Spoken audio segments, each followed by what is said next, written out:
Fisiologis pada tumbuhan. Saya Rizky Hardianti. Saya Desminta Fani Rahmalita.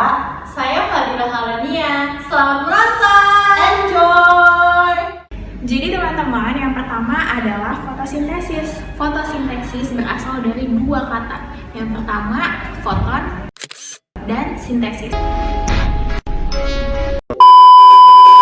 Foton memiliki arti cahaya dan sintesis memiliki arti penggabungan. Jadi, proses fotosintesis adalah proses pembuatan energi yang diperlukan tumbuhan yang dibantu oleh cahaya matahari dan beberapa unsur pendukung seperti karbon dioksida dan air. Hai guys, selanjutnya aku mau ngasih tahu fisiologi berasal dari dua huruf, yakni fisis yang artinya alam. Ada Mbah Dukun sedang ngobatin pasiennya. Yakni fisis yang artinya alam dan logos yang berarti ilmu pengetahuan. Jadi pengertian fisiologi tumbuhan dapat kita definisikan sebagai ilmu yang mempelajari tentang keterangan-keterangan perihal kehidupan tumbuhan yang meliputi proses kehidupannya, fungsinya, dan aktivitasnya. Faktor yang mempengaruhi fotosintesis itu ada 4 teman-teman. Yang pertama klorofil, yang berarti zat hijau daun. Kristal agar dari Swallow Globe, garing, kenyal, dan berserat tinggi. Agar fotosintesis berjalan dengan sempurna, maka tumbuhan harus memiliki klorofil. Jika tidak memiliki klorofil, maka tumbuhan menghasilkan makanan dari parasit. Dan jangan kembali parasit, kau memang parasit. Yang kedua,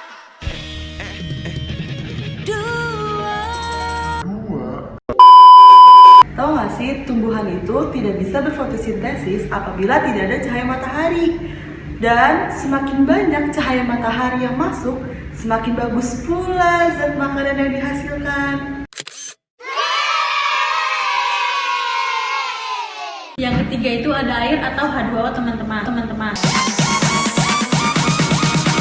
Everybody put your hands in the air. Setidaknya jika tumbuhan mengalami kekeringan, maka jaringan stomata akan tertutup dan hasil fotosintesisnya tidak akan sempurna.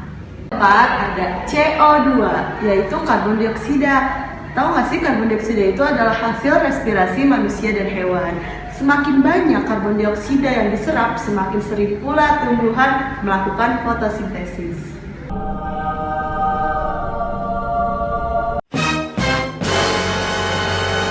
Nah teman-teman, sebelum kita memasuki materi inti, aku mau ngejelasin dulu apa itu tumbuhan. Tumbuhan adalah salah satu dari klasifikasi makhluk hidup. Nah, tumbuhan itu memiliki klorofil atau zat hijau daun yang memiliki fungsi sebagai media pembuat makanan dan proses fotosintesis. Nah teman-teman, proses fisiologis yang kedua adalah respirasi tumbuhan. Respirasi tumbuhan adalah penguraian bahan makanan yang menghasilkan energi.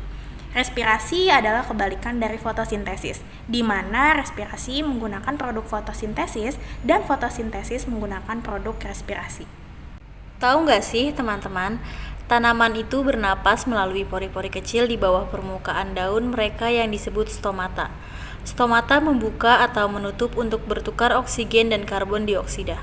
Oksigen dari udara diambil melalui stomata di daun stomata. Oksigen digunakan untuk berbagai aktivitas seluler dan karbon dioksida yang dihasilkan. Meskipun akar berada di bawah tanah, mereka masih melakukan respirasi yang membutuhkan oksigen. Akar memiliki banyak rambut kecil pada mereka yang disebut root hair. Oksigen dari udara di partikel tanah diserap ke dalam akar melalui rambut akar dan digunakan oleh sel lain untuk respirasi.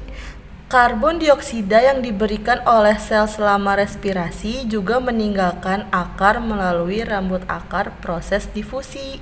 Lalu, proses fisiologis yang ketiga adalah transpirasi. Transpirasi adalah proses hilangnya air dalam bentuk uap air dari jaringan hidup tanaman yang terletak di atas permukaan tanah melewati stomata, lubang kutikula, dan lentisel. Transpirasi berasal dari dua faktor, yaitu faktor internal dan faktor eksternal. Yang pertama, tebal daun, kedua, ukuran daun, ketiga, jumlah stomata, keempat, ada tidaknya lapisan lili pada daun, yang kelima, jumlah trikoma daun. Lalu ada faktor eksternal. Yang pertama, intensitas cahaya. Yang kedua, suhu. Yang ketiga, keadaan air dalam tanah. Yang keempat, angin. Yang kelima, kelembaban udara. Kemudian ada stomata. Stomata pada daun dapat membuka di siang hari dan menutup pada malam hari untuk menghindari penguapan yang berlebihan. Karena itu, stomata disebut juga dengan mulut daun. Lalu teman-teman, ada yang namanya fisiologi tumbuhan. Tentu secara umum manfaatnya sangat besar karena tumbuhan itu sendiri merupakan salah satu bahan pemenuh bagi kebutuhan manusia. Sehingga kita perlu ilmu yang seluas-luasnya tentang tumbuhan. Nah, sekarang udah pada tahu kan penjelasan tentang fisiologis pada tumbuhan. Segitu aja penjelasan dari kita. Terima kasih. Dadah.